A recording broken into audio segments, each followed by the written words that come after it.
Welcome to கதை திரட்டு audio books. இந்த வீடியோவில் நம்ம என்ன கதை கேட்க போகிறோம்னா, வேடிக்கை மனிதர்கள் சிறுகதை. நம்ம சேனலை இது வரைக்கும் சப்ஸ்கிரைப் பண்ணாதவங்க சப்ஸ்கிரைப் பண்ணுங்க. பக்கத்தில் இருக்கிற பெல் ஐகானை கிளிக் பண்ணி ஆளுங்கிற ஆப்ஷனை ப்ரெஸ் பண்ணுங்க. ஸோ தட் நான் போடுற கதைகளை உடனுக்குடனே நீங்கள் கேட்கலாம். வாங்க கதைக்குள்ளே போகலாம். குழந்தை கை கிளுகிளுப்பையாக வீடு குலுங்கியது. சிரித்தது என்றால் சௌரி வந்திருக்கிறார் என்ற அர்த்தம். ஊருக்குள் என்னவோ டாக்டர் சௌரிராஜன் என்று மெத்த பேருதான். வைத்தியம் பார்ப்பதிலும் சரி, வருமானம் பார்ப்பதிலும் சரி, சோடை இல்லை. எப்படி சோடை போகும்? திருவிதாங்கூர் சமஸ்தானத்தில் ராஜ வைத்தியம் பார்த்த பரம்பரை. இப்போதும் கல்யாணம் காட்சி என்று வீட்டு மனுஷால் ஒன்று சேர்ந்தால் 10க்கு 9 பேர் அதில் டாக்டர் தான். தாத்தா டாக்டர், பாட்டி டாக்டர், அப்பா அம்மா, அண்ணன் அண்ணி, தங்கை, தங்கை புருஷன், சகலை, அத்தான் எல்லாம் டாக்டர் மயம். இவர் கூட சௌரியை கேலி பண்ணுவார். ஒரு பெரிய பாலி கிளினிக் திறந்தா வெளியிலிருந்து ஒரு பயலை வாங்கன்னு அழைக்க அவசியமே இல்லை போங்க. இது வெறும் பேச்சுதான். நெருங்கி பழகியதால் எங்களுக்கு தெரியும். காசும் பணமும் பரம்பரை சொத்துமாக வாழ்கிற எல்லா குடும்பங்களையும் போலவே டாக்டர் வீட்டாருக்குள்ளும் மௌன புகைச்சல், பூசல், உட்பகை, வெளிப்பகை என்று ஒன்று பாக்கியில்லாமல் இருந்தது என்றாலும் சம்பிரதாயமாக நாகரீகம் தவறாமல் வெளிப்பூச்சாக பழகி கொள்வதில் குறைச்சல் இருக்காது. மேல் பார்வைக்கு முறை தவறாது. சடங்கு பூர்வமாக விஷயங்கள் நடந்தாலும் அவனவன் வயிற்று வலிக்கு அவனவன்தான் மருந்து குடித்தாக வேண்டும் என்ற ரீதியில் ஒவ்வொருத்தரும் தங்கள் சாமர்த்தியப்படி தங்கள் காரியத்தை சாதித்து கொள்ள வேண்டியதாகவே இருந்தது. அதனால்தான் சௌரிக்கு கல்யாணம் பேசிய போது அவர் தன் சொந்த அண்ணன் அண்ணி அபிப்பிராயத்தை விட எங்கள் அபிப்பிராயத்தையே முக்கியமானதாக கருதினார்.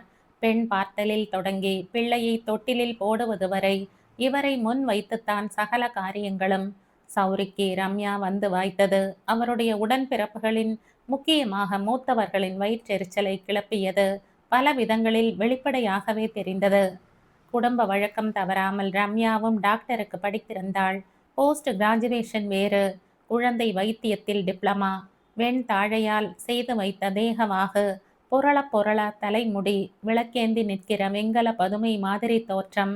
பெற்றோருக்கு ஒரே பெண். சொல்லி மாளாத சொத்து. தென்னிந்திய திரைப்படங்களில் முடங்கி கிடக்கிற மூலதனத்தில் பாதி ரம்யாவின் அப்பா லட்சுமிபதியின் ஃபைனான்ஸ் தான். அமிர்தா நதிக்கரையில் 1000 ஏக்கர் நிலம். பெரிய நகரங்களில் எல்லாம் வீடுகள். அப்புறம் வயிற்றெரிச்சலுக்கு கேட்பானேன்? போதா குறைக்கு இந்த தலைமுறையின் முதல் பேர குழந்தை என்று கிருஷ்ண விக்கிரகமாக பையனை வேறு பெற்றுவிட்டாள்.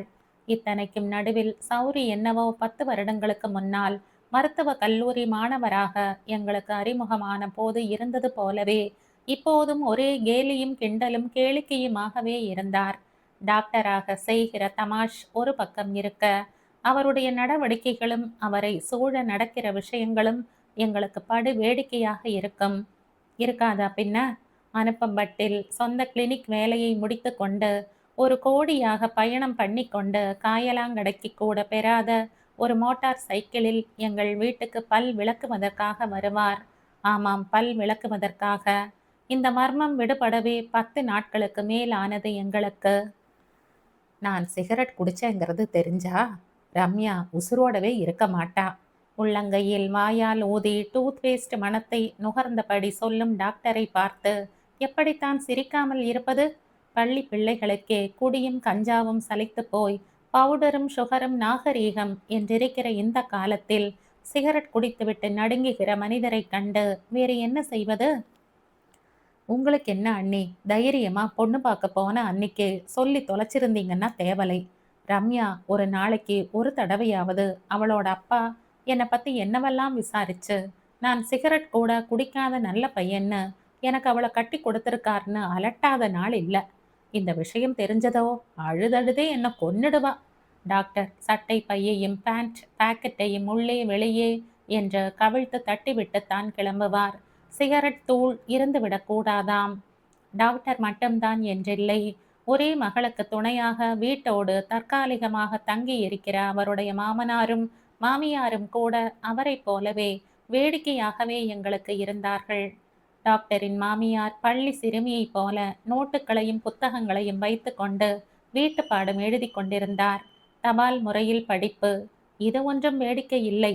ஆனால் சமையற்கார் அம்மாளிடம் தாமதத்துக்கு மன்னிப்பு கேட்டு dinner is delayed please regret என்று ஆங்கிலம் பேசிய போது சிரிப்பை அடக்கிக் கொள்ளத்தான் வேண்டியிருந்தது. எங்கிருந்தோ அசரீரியாக எங்களை வரவேற்றது டாக்டரின் குரல். காயலாங்கடை மோட்டார் சைக்கிளுக்கு நெருங்கிய உறவாக நின்றிருந்த மோரிஸ் மைனருக்கு கீழே இருந்து கரியும் கிரீசுமாக தலையை நீட்டி தன் இருப்பை தெரிவித்துக் கொண்டார்.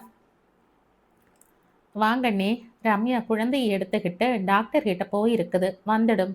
வாயில் கவ்வி கொண்டிருந்த ஸ்க்ரூ டிரைவர் போன்ற ஆயுதத்தை தாண்டி வந்த வார்த்தைகளை இப்படித்தான் மொழிபெயர்த்து கொள்ள வேண்டியதாயிற்று.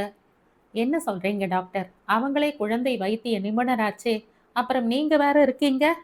அதனால் என்ன, ஒரு நல்ல டாக்டர் கிட்ட காட்டலாம்னு போயிருக்காள். சொல்லி முடித்த பின்னரே பேச்சின் அபத்தம் டாக்டரின் மாமியாருக்கு உரைத்திருக்க வேண்டும்.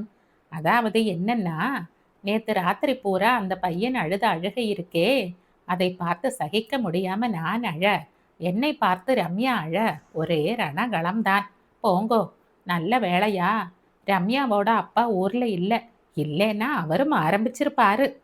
அம்மாளுக்கு ரம்யா ஒரே குழந்தை, அனுபவம் போதாது. ஆனாலும் இப்படியா? Sorry, I forgot it. Coffee சாப்பிட்றீங்களா என்று உபசரித்தாள். இவர் போய் மோரிஸ் மைனர் அருகே நின்று கொண்டு, ஏன் டாக்டர், நல்ல டாக்டரை பார்க்க போற அதே கொள்கையை கடைபிடிச்சு இந்த வண்டியையும் ஏதாவது ஒரு நல்ல மெக்கானிக்கு கிட்ட விட்டு பாத்திர வேண்டியது தானே என்றார் நமட்டு சிரிப்புடன். ஏன், நான் ரிப்பேர் பார்த்தா கிட்டுடுமா? ஒன்று சொல்லவா, இன்னைக்கு துருன்னு ஒரு அம்மா, இவங்க வயசு இருக்கும் என்ற மாமியாரை சுட்டி காட்டி விட்டு தொடர்ந்தார். காது கேட்காத புருஷனோட ஆஸ்பத்திரிக்கு வந்தாங்க. மருத்துவம் தான் எத்தனையோ முன்னேறி இருக்குதே, இது சரி பண்ணிடக்கூடாதாமான்னு கேட்டேன். அதுக்கு என்ன பதில் சொன்னாங்க தெரியுமா? டாக்டர், காதுக்குள்ள ஏதாவது இருந்தா தானே சரி பண்றதுக்கு அப்பப்போ கொஞ்சம் கொஞ்சமா தோண்டி எடுத்து டாக்டருங்க வெளியே போட்டுட்டாங்க. காதுங்கிற வடிவம் தான் இப்ப பாக்கியா இருக்குதுன்னாங்க. அந்த மாதிரி ரம்யாவோட அப்பா ஒரு வெள்ளி விழா காலத்துக்கு தானே ரிப்பேர் பார்த்து பராமரிச்சு இதை இந்த நிலவரத்துக்கு கொண்டாந்துட்டார். இனிமே அதுல பாழாக எதுவும் இல்லை. சொல்ல மாட்டீங்களோ? போன வாரம் அப்படித்தான் மெக்கானிக் 25 ரூபாய் கேட்டான்னு இவரே எதையோ பண்ணிட்டு கடைசியில கோயிலுக்கு போற வழியில குப்பு குப்புன்னு புகையும் சத்தமுமா வந்து 300 சொச்சம் செலவு வச்சது என்றாள் மாமியார். கார் டாக்டருக்கு வரதட்சணை என்று தரப்பட்டதல்ல. வீட்டோடு மாமனாராக வந்த லட்சுமிபதியுடனே சேர்ந்து வந்த பல வஸ்துக்களில் இதுவும் ஒன்றாக இருந்தது. வண்டியின் கல்யாண குணங்களையும் அரபிக் குதிரை தோற்கும் விதத்தில் அது சவாரி போகும் அழகையும் சொல்லி பெரியவர் எங்களை மிகவும் வற்புறுத்தி அதில் பயணம் செய்ய வைத்ததும் நினைவுக்கு வந்தது. வீட்டில் இருந்து கிளம்பும் போது நன்றாகத்தான் இருந்தது. 10 கிலோமீட்டர் போவதற்குள் நான் சாய்ந்து கொண்டிருந்த முன்புற இடப்பக்க கதவு கழன்று சரிந்தது. நான் அதிர்ந்து போனேன். டயட்டிங் பண்ணு, எக்ஸசைஸ் செய் என்று சொன்னா கேட்டா தானே? போற இடத்துலயாவது எது மேலேயும் சாயாம நில்லு. எல்லாம் என்ன மாதிரி உறுதியா இருக்குமா? பேசிக்கொண்டே கதவை ஒரு மாதிரியாக பொருத்தினார் இவர். அவர் சொன்னபடியே இடக்கை முட்டியின் பலத்தால் கதவை இறுக பற்றி கொண்டேன் நான். அடுத்த 5வது கிலோமீட்டரில் அவர் பக்கத்து கதவு திறந்து கொண்டது. எனக்கு கொஞ்சம் மனசு சமாதானமாயிற்று. தலையில் அடித்து கொண்டு காரில் இருந்து இறங்கினார் இவர். மீண்டும் கதவு யதாஸ்தானத்தை அடைந்தது. கடகடப்பு என்னவோ நிற்கவில்லை.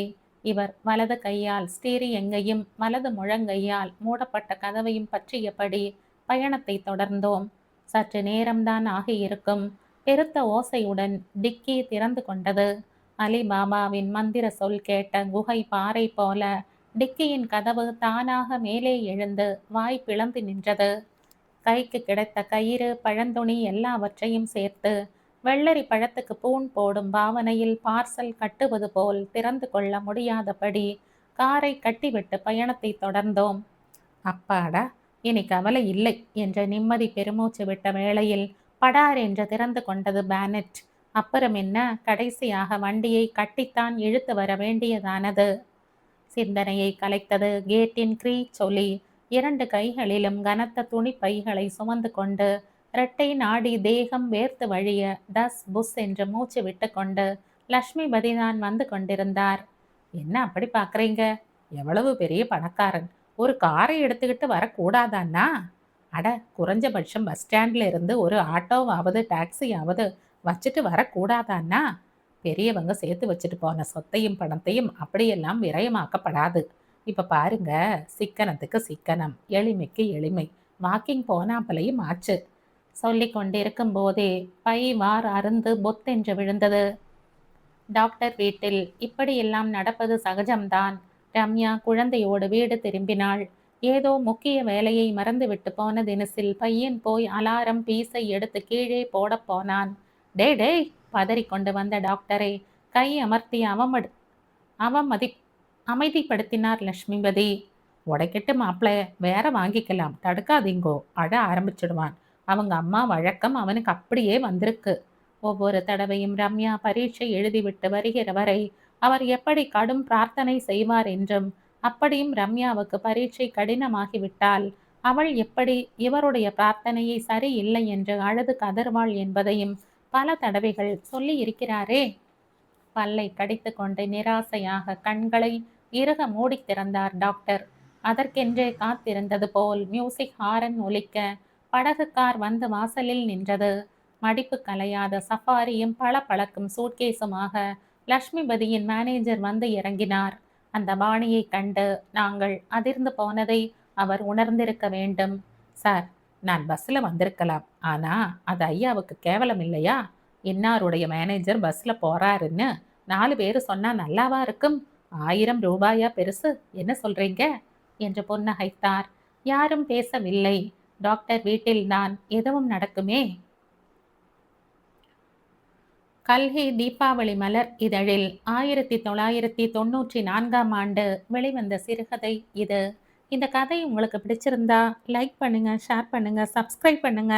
மற்றும் ஒரு இன்ட்ரெஸ்டிங்கான கதையோட அடுத்த வீடியோவில் சந்திப்போம். பாய். தேங்க்யூ.